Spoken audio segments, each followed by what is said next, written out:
If you told me a few years ago that Xiaomi, the company known for bold experiments and killer value, would one day release a phone that looks almost indistinguishable from an iPhone, I probably wouldn't have believed you. But here we are. The brand new Xiaomi 17 series is easily one of the company's most powerful and polished lineups ever, and yet it's hard to ignore the elephant in the room. It looks and feels way too much like the iPhone 17 Pro. And that's the part that's frustrating. Because make no mistake, these phones are incredible on paper. The Xiaomi 17, 17 Pro, and 17 Pro Max pack cutting-edge hardware, stunning displays, and even some genuinely clever new tricks. But the more you look at them, the more it feels like Xiaomi wasn't trying to out-innovate Apple this year. They were trying to be Apple. Let's start with the most obvious part, the name. Xiaomi's past naming schemes were all over the place. Ultra, T, Explorer Edition, but this time they've gone full Apple. Xiaomi 17, 17 Pro, 17 Pro Max. Sound familiar? It should. It's almost a one-to-one copy of Apple's naming structure. Honestly, the only thing missing is the 17 Air.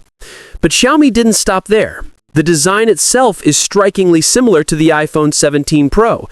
The camera module in particular looks like it was lifted directly from Apple's blueprint. Even the software side hasn't escaped this imitation game. Xiaomi's new HyperOS 3 is visually and functionally very close to Apple's iOS 26, adopting that liquid glass aesthetic Apple just introduced. And then there's HyperIsland, Xiaomi's version of Dynamic Island. The name alone makes it obvious where the inspiration came from. Put all that together and you end up with a phone that's undeniably impressive, but one that constantly reminds you of another company's work. And that raises an important question. If I wanted an iPhone 17 Pro, wouldn't I just buy one? Now, to be fair, there's more nuance here than just copycat behavior. Because beneath all the borrowed design language, Xiaomi has done some interesting and original things with the 17 series. One of the biggest examples is the rear display on the 17 Pro and Pro Max. It's not just a gimmick. Xiaomi is clearly invested in making this second screen feel functional, letting you customize it, control camera features, and use it in ways that actually enhance the experience. It's a clever idea that Apple doesn't offer, and it shows that Xiaomi still has some of that experimental DNA in its bloodstream. And the hardware? Genuinely top tier. The 17 Pro Max is the first phone to feature Qualcomm's Snapdragon 8 Elite Gen 5 chip, bringing a big jump in performance and efficiency. There's a massive 7,500 mAh battery inside, yet the phone remains impressively lightweight thanks to silicon battery tech, and it supports blazing 100-watt charging speeds. Add to that Xiaomi's consistently excellent camera systems, and there's no doubt this lineup is a powerhouse. So why does the heavy Apple inspiration sting so much? Because Xiaomi has proven time and again that it doesn't need to copy anyone. The company built its reputation on pushing boundaries, trying wild ideas, and delivering features before anyone else. And here, instead of leading the pack, it feels like Xiaomi is chasing someone else's tail.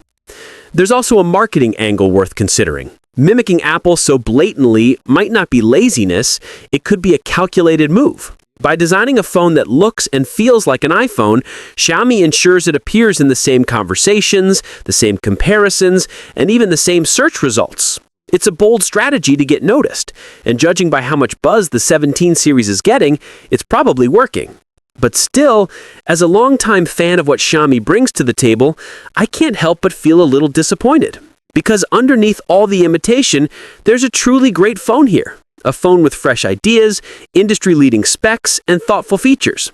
And yet, all of that risks being overshadowed by the sense that Xiaomi is playing dress-up as Apple. Maybe that's the trade-off the company is willing to make. More attention at the cost of originality.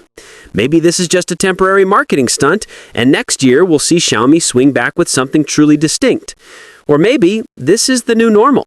A world where the lines between Android flagships and iPhones blur so much that only the logo gives them away. For some people, none of this will matter. If you want iPhone-like polish without being locked into the Apple ecosystem, the Xiaomi 17 Pro Max might be the perfect device. But for others, and I count myself among them, it's a bit too much. I want my phone to feel like itself, not like it's trying too hard to be something else. So yes, The Xiaomi 17 series is powerful, polished, and packed with cool features. But it's also a reminder that even the best hardware can feel a little less exciting when it's wearing someone else's clothes.